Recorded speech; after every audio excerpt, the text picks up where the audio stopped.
En cavale, le calendrier de l'Avent audio pour enfants espions. Cet épisode est le numéro 3 sur 24 d'une enquête mystérieuse, l'opération à toute vapeur. Chut, c'est top secret. On est en cavale. On mène l'enquête.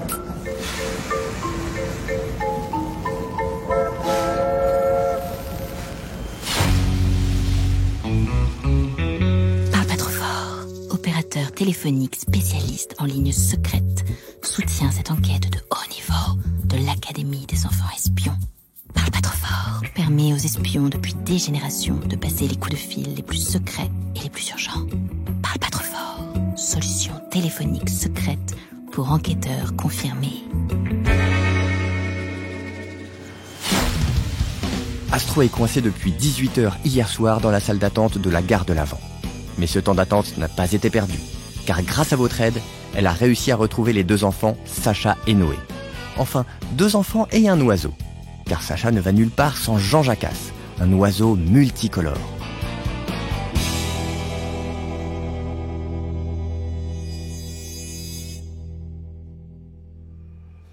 « 3 décembre, 0h30. Chers voyageurs, le Transmerveilleux Express à destination du Grand Nord partira voie C. Au moment où le train fait son entrée sur le quai, tous les voyageurs s'émerveillent. Une magnifique locomotive suivie de wagons rouges et verts ronronne et fume sur les rails. Une branche de houx est peinte sur la porte de la locomotive. Astro, Noé et Sacha se dirigent vers le train à quai. Jean Jacasse, qui ne tient pas en place, vole au-dessus de leur tête. Les deux enfants restent sur leur garde. Ils n'ont pas l'air de comprendre pourquoi Astro, une enfant comme eux, du moins en apparence, s'occupe d'eux. Le Transmerveilleux Express porte bien son nom. Allez, montons à bord. Wagon 1, cabine B, comme indiqué sur nos billets. Les enfants grimpent les quelques marches pour monter à bord et découvrent à l'intérieur de la voiture un décor somptueux. Wow 3 décembre, 0h40. Noé, premier devant l'entrée de la cabine B, voiture 1, ouvre la porte. Et voilà. Face à eux, une dame en uniforme assortie aux couleurs du train se retourne comme si on l'avait dérangée en pleine action. Ah, vous êtes déjà là. Excusez-nous, madame. Madame la contrôleuse, on pensait que c'était notre cabine. La chef de bord dévisage les enfants un par un. Elle remet son chignon et ses lunettes en place. Ses cheveux sont si clairs, entre blond et blanc, qu'on dirait presque de la neige. Moi, c'est Thérèse. Et je ne suis pas contrôleuse, je suis votre chef de bord. Une chose est sûre, cette Thérèse n'a vraiment pas l'air de bonne humeur.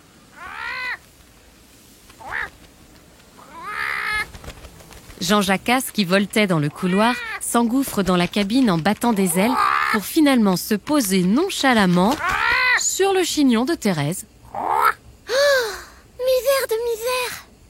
Il n'y a plus un bruit dans la cabine, alors que tous retiennent leur souffle, en prévision d'un accès de rage de la chef de bord qui n'a résolument pas l'air commode. Bon, il est tard. C'est l'heure de dormir pour des petits enfants comme vous. Au lit. Sans avoir l'air de s'offusquer le moins du monde de la présence de l'oiseau sur sa tête, Thérèse se lève dignement, Jean Jacasse toujours haut perché sur son chignon, et part en direction du couloir. Ah, j'allais oublier. Vous êtes bien l'agent Astro, n'est-ce pas? Oui, c'est bien moi. Bien. Veuillez me suivre, s'il vous plaît. Astro et Thérèse partent dans le couloir à distance de la cabine. Les ordres sont clairs. Je ne peux laisser ces enfants être accompagnés que par une personne bien particulière. C'est pourquoi je dois vérifier votre identité. Oui, bien sûr. Moi, c'est Astro. Date de naissance? Astro regarde l'oiseau avec un air dubitatif. Le 3 décembre. Joyeux anniversaire. Signe particulier?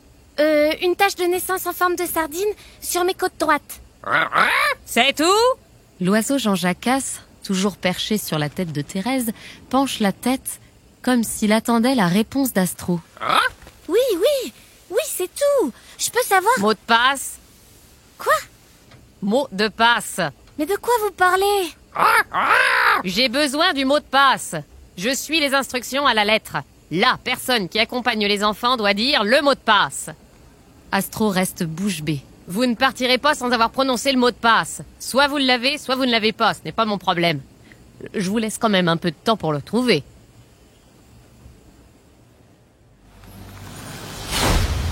Vous avez entendu Thérèse, la chef de bord. Il faut absolument qu'Astro récupère le mot de passe si elle veut pouvoir escorter les enfants. Ouvrez maintenant la case 3. À vous de jouer. N'oubliez pas de mettre une croix sur votre curseur de temps sur le 3 décembre. Nous reprendrons contact avec vous demain pour la suite de l'enquête. Bonjour les enfants espions, c'est Simone. Aujourd'hui, je vais vous parler des retards des trains. Même si les entreprises ferroviaires font tout leur possible pour éviter les retards, il arrive que certains trains prennent du retard. Il peut être petit, de seulement quelques minutes, ou aller jusqu'à plusieurs heures, mais rien ne sert de s'énerver, il y a toujours une explication. Ce sont souvent des éléments extérieurs au train qui posent des problèmes et créent des retards. Une mauvaise météo qui va empêcher le train d'avancer aussi vite que possible, un animal qui passe sur la voie ferrée et décide que c'est un bon endroit pour une sieste parfaite, peuvent vite faire s'accumuler les minutes de retard. Parfois même, à cause de tempêtes de vent, un arbre ou une grosse branche tombe sur la voie et bloque le passage. Il peut aussi y avoir des causes de retard liées directement aux compagnies ferroviaires. Des grèves proposées par les organisations syndicales représentatives des salariés peuvent créer des retards, voire même des annulations de trains. Mais la SNCF organise alors un plan de transport adapté afin d'assurer un service minimum à ces trains. Certaines voies ferrées peuvent parfois être en mauvais état ou avoir un problème soudain et obliger le train à ralentir ou à s'arrêter. Parfois, les trains sont ralentis à cause d'actes de malveillance. Ce sont des actes graves où des personnes font exprès de retarder le train. Ces actes sont punis par la loi et si les fautifs sont retrouvés, ils devront payer une amende ou même faire de la prison en fonction de la gravité de leur bêtise.